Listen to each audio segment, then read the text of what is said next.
Good morning students. कल अपन ने formula लिखना बताया था, डिस्कस किया था कि किस तरीके से यदि कॉम्प्लेक्सेस का नाम दिया हुआ है तो फॉर्मूला लिखा जा सकता है। और इसमें अपन ने अलग अलग प्रकार के यौगिक जैसे कैटायनिक, एनायनिक या न्यूट्रल, इस सभी प्रकार के ये जो भी कॉम्प्लेक्सेस थे उनके बारे में स्टडी किया था। अब कुछ बच्चे जो नए आए हैं उनके लिए थोड़ा सा मैं रिपीट कर देती हूँ कि जब भी अपन फॉर्मूला लिखते हैं, नाम दिया हुआ है और आपको फॉर्मूला लिखना है, तो दो चीजें आपको ध्यान में रखनी है कि फॉर्मूला लिखते समय जो भी कॉम्प्लेक्स का नाम है उसमें मेटल एटम का नाम पहले लिखा जाएगा, या जो सूत्र है फॉर्मूला है वो पहले लिखते हैं और फॉलोड बाय दी लिगेंड्स। तो लिगेंड का जो भी फॉर्मूला है या सूत्र है वो मेटल एटम के पश्चात लिखा जाता है। और जब आप लिगेंड को लिखते हैं या उनका सूत्र लिखते हैं तो लिगेंड का अल्फाबेटिकल ऑर्डर में उसको अरेंज कर लेंगे और फिर उनका सूत्र लिखा जाएगा। सूत्र के साथ साथ यदि उनका कोई नंबर भी है या कितनी मात्रा में वो उपस्थित हैं, 2, 3, 4, 5 या जो भी उनका है, वो भी उनके साथ नंबर जो है वो अंकित किया जाता है। कॉम्प्लेक्स पर जो चार्ज आता है वो मेटल की ऑक्सीडेशन स्टेट और बाकी लिगेंड्स जो भी उपस्थित होती हैं उनके चार्ज के हिसाब से कैलकुलेट किया जाता है, और जो चार्ज मेटल पर उपस्थित होता है उसके अनुसार बाहर जो भी ग्रुप उपस्थित है उसकी संख्या लिखी जाती है। आज अब अपन कुछ और एग्जाम्पल्स स्टडी करें कि किस तरीके से इनका सूत्र अपन लिखते हैं। तो सबसे पहला वाला जो एग्जाम्पल है वो है ये, जिसका नाम है पोटेशियम ट्राइक्लोरोअमीन प्लैटिनेट और सेकेंड प्लैटिनेट सेकेंड। अब क्योंकि आपको पता है 8 आ गया, मेटल एटम के नाम के साथ अपन ने 8 जोड़ दिया, इसका मतलब ये जो कॉम्प्लेक्स है वो अपना नेगेटिवली चार्ज कॉम्प्लेक्स है या एनायनिक कॉम्प्लेक्स है। और इसलिए और पोटेशियम और इसके बीच में गैप है तो यहाँ पर पोटेशियम अपन आगे लिख देंगे। और फिर अब ये जो है ये पूरा कॉम्प्लेक्स है जिसका नाम अपने को स्क्वायर ब्रैकेट में लिखना है।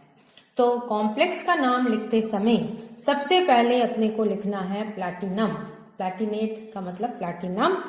और फिर अपने पास ये जो है ये लिगेंड्स उपस्थित हैं जिसमें अपन ने लिखा है ट्राइक्लोरोअमीन, जबकि अमीन पहले आना चाहिए और ट्राइक्लोरो बाद में, लेकिन यहाँ पर पुराने नॉमेनक्लेचर के अनुसार ट्राइक्लोरोअमीन इन्होंने नाम दिया है। तो यहाँ पर अपने पास 2 लिगेंड्स हैं, क्लोराइड और अमीन। अब यहाँ पर जो अल्फाबेटिकल ऑर्डर में अगर अपन देखेंगे तो अमीन जो है वो पहले आएगा, इसलिए अमीन अपन ने लिख दिया। अमीन का फॉर्मूला क्या है? NH3। ये अमीन लिगेंड यहाँ पर लिख दी। और क्लोराइडो होता है आजकल का जो नॉमेनक्लेचर है, तो उस हिसाब से Cl जो है वो ट्राई लिखा है तो Cl3 अपन ने यहाँ पर लिख दिया। तो ये अपने कॉम्प्लेक्स का फॉर्मूला हो गया PTNH3Cl3। ये अपना कॉम्प्लेक्स है और पोटेशियम अपन ने आगे लिखा हुआ है। अब इस कॉम्प्लेक्स पर जो चार्ज अपने को निकालना है वो किस प्रकार निकाला जाए? प्लैटिनेट सेकेंड लिखा हुआ है तो इसका मतलब प्लैटिनम +2 ऑक्सीडेशन स्टेट में यहाँ पर उपस्थित है, और अमीन के ऊपर कोई चार्ज नहीं होता इसलिए ये 0 है। और क्लोराइड 3 है जो कि -1 के होते हैं। तो यदि इसको कैलकुलेट करें +2 +0 -3 तो अपने पास आ जाता है -1। तो पूरे कॉम्प्लेक्स के ऊपर जो चार्ज आया वो -1 है और ये संख्या अपने को इसके साथ लिखनी होती है। तो इसलिए यहाँ पर K1 या K केवल लिखा जाएगा और PTNH3Cl3 ये अपना फॉर्मूला हो गया। तो आंसर क्या हुआ? अब क्योंकि ये +1 और -1 अपने को बैलेंस करना है तो अपना आंसर हो गया KPTNH3Cl3। तो ये अपना करेक्ट इसका फॉर्मूला हो जाता है या सूत्र हो जाता है। दूसरा अब देखो एग्जाम्पल, इसी तरीके से अपन लिखेंगे टेट्रासाइनोनिकलेट सेकेंड आयन। अब टेट्रा साइनो निकलेट आयन, इसका मतलब ये 8 जुड़ा हुआ है, तो अपना कॉम्प्लेक्स नेगेटिवली चार्ज यहाँ पर उपस्थित होता है। अब इस नेगेटिवली चार्ज कॉम्प्लेक्स को बैलेंस करने के लिए आगे पॉजिटिव कुछ भी नहीं है, और इसलिए यहाँ पर अपन ने क्या लिख रखा है, आयन लिखा हुआ है। अब सबसे पहले मेटल का नाम निकल, तो निकल का लिख दिया आपने। अब साइनाइडो जो लिगेंड है या साइनो लिगेंड जो उपस्थित है, ये इसका फॉर्मूला आपने लिख दिया CN, और ये कितनी है, 4 है, तो ये 4 के बराबर यहाँ पर आ जाता है। तो NiCN4, और कोई यहाँ पर लिगेंड उपस्थित नहीं है, इसलिए स्क्वायर ब्रैकेट को अपन ने बंद कर दिया, और कॉम्प्लेक्स का अब फॉर्मूला हो गया NiCN4। अब कॉम्प्लेक्स पर जो चार्ज है वो उसी प्रकार से जैसे पहले बताया था वैसे ही निकालना है अपने को। निकल, क्योंकि यहाँ पर 2 लिख रखा है, ये +2 ऑक्सीडेशन स्टेट में यहाँ पर उपस्थित है। साइनाइड -4, क्योंकि एक साइनाइड में CN माइनस है, 4 साइनाइड उपस्थित होते हैं, इसलिए -4। तो पूरे कॉम्प्लेक्स पर जो चार्ज आ गया, आवेश जो आ गया, वो है -2। तो इस कॉम्प्लेक्स पर चार्ज अपन ने लिख दिया -2। अगर इसको बैलेंस करना है तो यहाँ पर कोई भी पॉजिटिव एंटिटी अपने को लिखनी पड़ेगी, और क्योंकि यहाँ पर नहीं लिखी हुई, इसलिए ये आयन के रूप में उपस्थित होता है। तो अब इसका सूत्र या फॉर्मूला क्या हुआ, NiCN4 -2।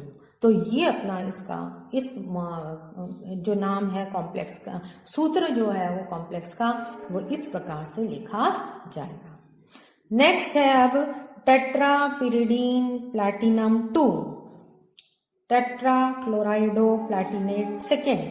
तो ये अपना सेकेंड कॉम्प्लेक्स या अगला वाला कॉम्प्लेक्स है। इस प्रकार इस कॉम्प्लेक्स में अपने को जैसे कि देखने से पता लगता है कि मिक्स टाइप ऑफ कॉम्प्लेक्स है, तो इसलिए सबसे पहले अपन पॉजिटिव पार्ट वाला जो है वो लिखा, और फिर नेगेटिव का सूत्र अपन ज्ञात करके लिखते हैं। पॉजिटिव पार्ट में अब टेट्रा पिरिडीन प्लैटिनम, तो मेटल है प्लैटिनम, और लिगेंड केवल एक ही है जो कि पिरिडीन है, तो इसका सूत्र हो गया Py4। और दूसरे में टेट्रा क्लोराइडो प्लैटिनेट, तो मेटल कौन सा है, प्लैटिनम, Pt लिख दिया, और दूसरी लिगेंड कौन सी है, क्लोराइड, तो Cl, और कितनी है, टेट्रा, तो उनकी संख्या अपन ने यहाँ पर अंकित कर दी। अब अपने को इनका चार्ज निकालना है। देखो अपने को ये सेकेंड ऑक्सीडेशन स्टेट तो इनकी पता है, लेकिन अब अपने को इनका चार्ज निकालना है।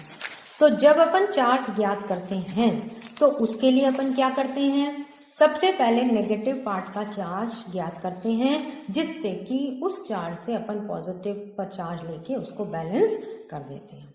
तो PtCl4 का मतलब Pt, क्योंकि +2 अपन ने अभी देखा था, प्लैटिनम सेकेंड ऑक्सीडेशन स्टेट में है। क्लोराइड -4 ऑक्सीडेट हो गया, क्योंकि एक क्लोराइड -1 है, 4 का मतलब 4 हो गए, तो -2। तो नेगेटिव कॉम्प्लेक्स जो अपना यहाँ पर उपस्थित था उस पर जो चार्ज है PtCl4 -2 प्राप्त होता है। इस -2 को अब पॉजिटिव चार्ज का जो कॉम्प्लेक्स था उससे बैलेंस किया जाता है। तो यहाँ पर क्योंकि पिरिडीन लिगेंड है, ये 0 ऑक्सीडेशन स्टेट में उपस्थित होती है, और प्लैटिनम +2 में दे रखा है, तो +2 + 0 = +2। इसका मतलब पॉजिटिव चार्ज का जो कॉम्प्लेक्स था उस पर आवेश कितना है, +2, और नेगेटिव कॉम्प्लेक्स का जो चार्ज था उस पर कितना है, -2। तो ये दोनों बैलेंस हो गए, और अब अपने पास ये एक न्यूट्रल कॉम्प्लेक्स या न्यूट्रल मॉलिक्यूल का यहाँ पर फॉर्मेशन हो गया। तो इस तरीके से अपन ऑक्सीडेशन स्टेट और उनके साथ साथ चार्ज किस तरीके से निकाला जाता है, ये निकाल कर जो कॉम्प्लेक्स है उसका फॉर्मूला लिखा जा सकता है या सूत्र लिखा जा सकता है।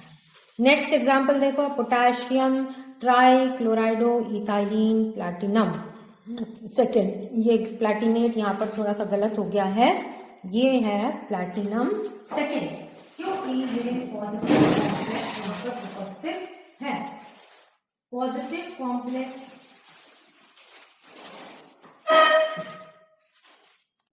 अब ये देखो यहाँ पर जो अपन ने लिया है कॉम्प्लेक्स वो है आइसोथायोसाइनेटो पेंटाअमीन कोबाल्ट थर्ड क्लोराइड। अब क्योंकि यहाँ पर 8 नहीं है, इसका मतलब ये जो कॉम्प्लेक्स अपना लिया हुआ है वो किस प्रकार का कॉम्प्लेक्स है, पॉजिटिवली चार्ज कॉम्प्लेक्स यहाँ पर है। तो कॉम्प्लेक्स का नाम तो ये पूरा है और बाहर की तरफ जो है वो क्लोराइड है। कॉम्प्लेक्स जब पॉजिटिव पार्ट है वो अपने को पहले लिखना है, followed by the negative part जो कि अपना यहाँ पर क्लोराइड है। तो Cl मैंने बाहर लिख दिया और इस कॉम्प्लेक्स को अब अपने को लिखना है वो ब्रैकेट के अंदर लिखना है। अब इस कॉम्प्लेक्स में सबसे पहले मेटल का नाम कोबाल्ट, ये आपके पास कोबाल्ट आ गया। अब अपने पास थायोसाइनेटो और अमीन 2 लिगेंड्स यहाँ पर उपस्थित हैं। एक तो थायोसाइनेटो है और दूसरी पेंटामीन या अमीन लिगेंड उपस्थित है। अल्फाबेटिकल ऑर्डर में अगर अपन यहाँ पर देखें तो अमीन का नाम सबसे पहले आएगा। तो कोबाल्ट के साथ किसका नाम लिखेंगे, अमीन NH3। कितनी अमीन है, 5 है, तो NH3 और आइसोथायोसाइनेटो का जो सूत्र है NCS, ये अपन यहाँ पर मेंशन कर देंगे। तो इस प्रकार अब कॉम्प्लेक्स का जो फॉर्मूला आया CONH3 NCS और Cl। अब कॉम्प्लेक्स का चार्ज निकालो बच्चों, कैसे निकालेंगे, कोबाल्ट का यहाँ दे रखा है +3, तो +3 आ गया। अमीन का होता है 0 और आइसोथायोसाइनेट का होता है -1। तो जब अपन +3 और -1 करेंगे तो ये +2 आ गया और पूरे कॉम्प्लेक्स पर कितना चार्ज आ जाता है, +2 के बराबर चार्ज आ जाता है। अब यदि इस कॉम्प्लेक्स के चार्ज को बैलेंस करना है तो अब क्या करें, उतनी ही नेगेटिव चार्ज अपने को चाहिए, तो इसलिए Cl पर -1 है तो ये अपन ने Cl2 लिख दिया। तो पूरा कॉम्प्लेक्स का नाम अब क्या हो गया, सूत्र क्या हो गया, CONH3 NCS और Cl2। तो इस तरीके से अपन इनका नामकरण नहीं, नाम दे रखा है तो इनके अपन फॉर्मूले लिख सकते हैं। अब एक ब्रिज लिगैंड का एग्जाम्पल यहाँ पर मैंने लिया है, ये थोड़ा सा वैसा है और नाम क्या दे रखा है अपने को, ऑक्टा एक्वोम्यू डाईहाइड्रोक्साइडो डाई आयरन 3 सल्फेट। तो सबसे पहले अब अपन क्या करें, म्यू लिगैंड कौन सी है, डाईहाइड्रोक्साइडो। इसका मतलब 2 हाइड्रोक्साइड लिगैंड है। हाइड्रोक्साइडो का मतलब क्या हुआ, 2 हाइड्रोक्साइड लिगैंड है और ये दोनों लिगैंड्स जो है वो म्यू है। म्यू का मतलब ब्रिजिंग। तो सबसे पहले अपन ने ब्रिजिंग लिगैंड यहाँ पर लिख दी OH और OH। और मेटल एटम का नाम क्या है, आयरन। तो आयरन अपन ने पहले लिखे 2 डाई आयरन और ये OH और ये OH। अब ये ऑक्टा एक्वो जो है ये total number of water molecules हैं जो कि दोनों आयरन पर उपस्थित होते हैं। तो यहाँ पर 4 और यहाँ पर 4, ये एक्वा हो गया H2O डाई आयरन और हाइड्रोक्साइडो जो म्यू यहाँ पर उपस्थित है। इस प्रकार इसका सूत्र बन गया और सल्फेट जो कि बाहर की ओर उपस्थित है ये अपन ने बाहर लिख दिया। अब पूरे कॉम्प्लेक्स पर नेक्स्ट स्टेप जो आता है चार्ज निकालने का, किस तरीके से अपन इस कॉम्प्लेक्स का चार्ज निकाल सकते हैं। तो चार्ज निकालने के लिए अपन क्या करते हैं, हाफ पार्ट का पहले निकाल लेते हैं। जैसे मैंने हाफ पार्ट का यहाँ पर निकाला है, अब पूरे पार्ट का भी निकाल सकते हैं। वाटर का 0 होता है, आयरन का यहाँ पर दे रखा है +3, तो ये मैंने आयरन का +3 ले लिया। OH -1 लिया है जो कि -1, तो रिजल्टेंट हाफ पर कितना चार्ज हो गया, +2। और पूरे कॉम्प्लेक्स पर क्योंकि ये भी ट्वाइस है तो इसलिए 2 करके +4 के बराबर इनका चार्ज आ जाता है। और यदि आपको टोटल निकालना है तो आप टोटल भी निकाल सकते हैं। जैसे 3 और 3 6 हो गया, 3 क्योंकि यहाँ दे ही रखा है 3 + 6 हो गया और -2, तो +6 -2 भी किसके बराबर आ जाएगा, +4 के बराबर आ जाएगा। तो दोनों तरीके से आप यहाँ पर चार्ज निकाल सकते हैं। जैसे फुल चार्ज अगर मैं निकालूं पूरे का, अगर अपन निकालते हैं तो +3 आयरन डाई आयरन लिखा हुआ इसलिए, और हाइड्रोक्सो -1 और -1 टोटल -2 हो गया, तो +6 - 2 +4 जो कि ये +4 के बराबर आ जाता है। तो किसी भी प्रकार से आप इसका चार्ज निकाल सकते हैं। अब यहाँ पर यदि +4 चार्ज है और ये सल्फेट आयन अपन ने 1 लिखा है अभी तक, तो ये सल्फेट आयन पर चार्ज कितना होता है -2, तो -2 और +4 मिलकर के अभी भी इस पर कितना चार्ज रह गया, +2 चार्ज यहाँ पर रह गया है। तो इस +2 को बैलेंस करने के लिए सल्फेट को अपन होल ट्वाइस कर देते हैं। अगर सल्फेट होल ट्वाइस हो जाए तो अब नेगेटिव चार्ज कितना हो गया, -4, और इस कॉम्प्लेक्स पर भी कितना चार्ज है, -4। तो पूरे जो यौगिक है या कंपाउंड है उस पर क्या चार्ज हो जाएगा, 0 चार्ज हो जाएगा। तो इस तरीके से कॉम्प्लेक्स का जो चार्ज है वो निकालने के पश्चात यहाँ जो एंटिटी उपस्थित है उसकी मात्रा या उसका नंबर अपन फाइंड आउट कर सकते हैं, जिससे कि पूरा का पूरा जो यौगिक है वो अपना न्यूट्रल यौगिक प्राप्त हो जाए। तो ये कुछ एग्जाम्पल्स थे जिसमें कि अपन ने ये फाइंड आउट किया कि किस तरीके से अगर नाम दिया हुआ है तो उनसे अपन किस तरीके से फॉर्मूले लिख सकते हैं।